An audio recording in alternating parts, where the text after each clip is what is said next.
that you might have.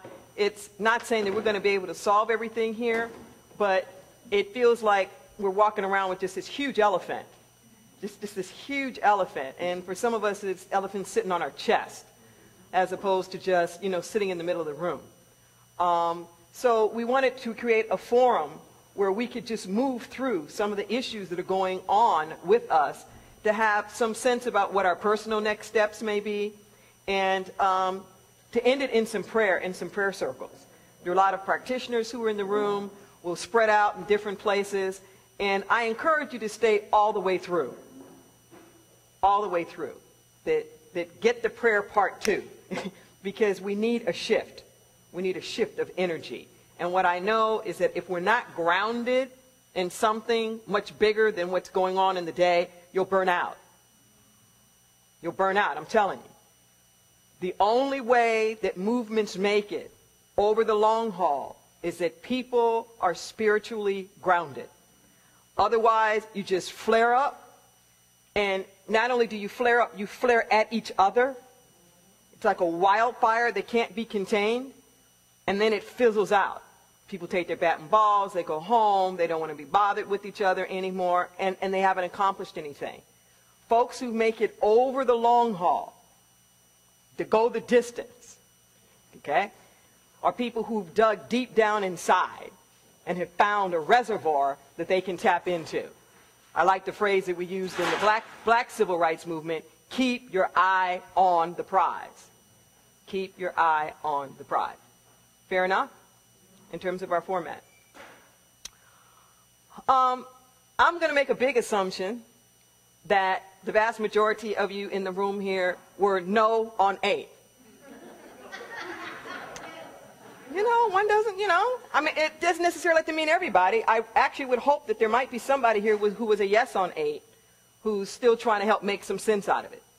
But my comments are going to be directed more to those of us who were staunchly no on 8, who are trying to make sense out of what happened.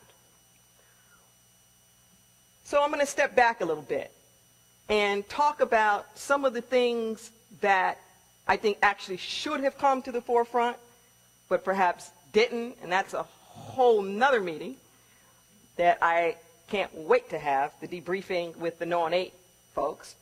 But be that as it may, for what it means for us, I'd like to step back for a moment.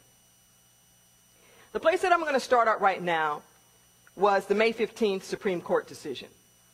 Okay.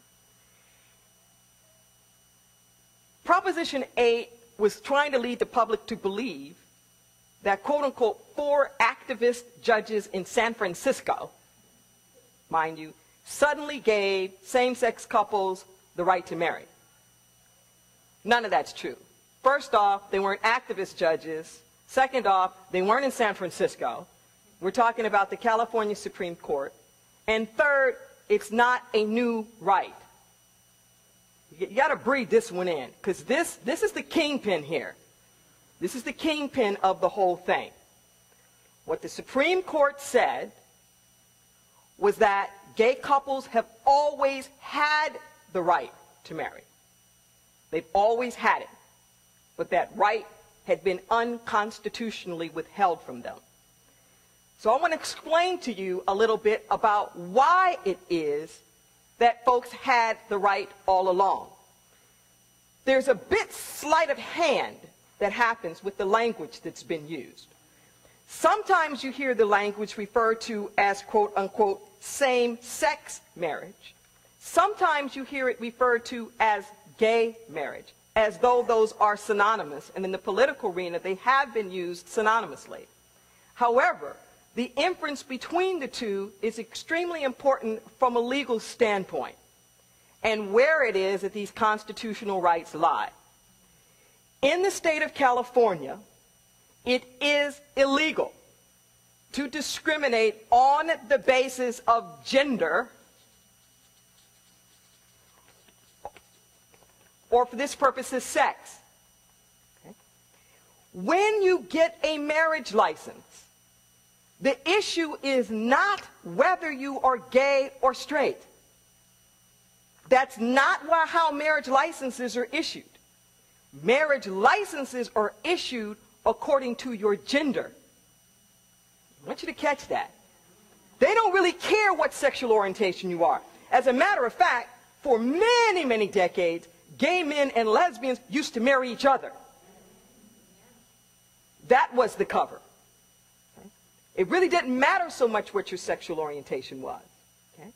If you were two men or two women, hence the same-sex part, that's where the rubber was hitting the road as far as the marriage licenses are concerned. The state of California guarantees equal protection on the basis of gender. The state of California, unlike Massachusetts, even goes further. The state of California also gives protection on the basis of sexual orientation.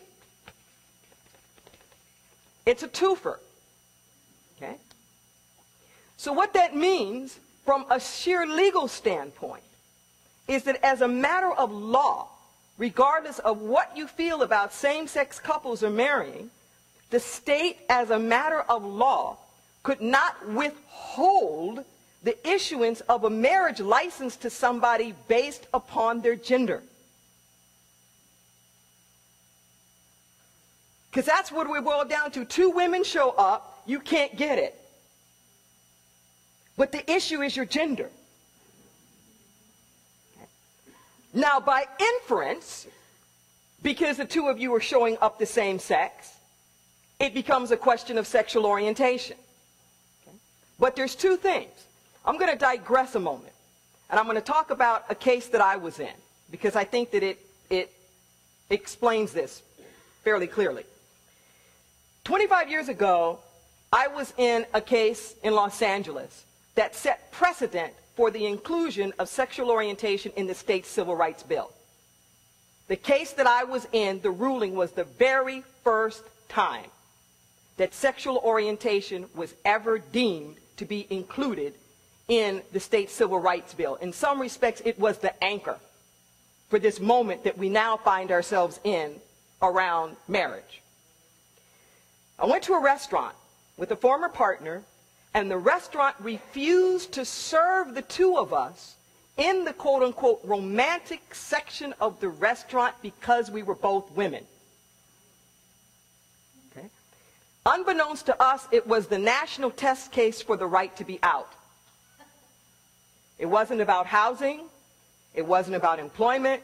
It wasn't about custody. The issue was our presence offensive to the public eye? Much as what happened in Proposition 8, it became this national public zoo. Gloria Allred was our attorney, and I mean literally, Ms. Magazine, Jet Magazine, it just got to be this big whoop-de-doo. The restaurant's position was very clear. They were going to go to jail, they were going to hang by their thumbs, they were going to do anything besides serve us. They took all kind of ads out in the newspapers. The cameras even went down to the courts. We lost. We lost the first couple of go-rounds. But then we won big at the appellate level. And I want you to really listen to this case, because I am sure in my bones that we are up against the same situation. What the lower courts ruled was that, yes, we had been discriminated against because of our gender. That was quite clear. But if it had anything to do with our sexual orientation, they weren't sure we had any rights. I want you to catch that logic. That yes, we know the primary reason why you were discriminated against was because of your gender. However, if sexual orientation was the issue, we're not sure that your rights still apply. That there is such a thing as the public sentiment and the public's ability to be able to protect itself, that they weren't sure if we had any rights anymore.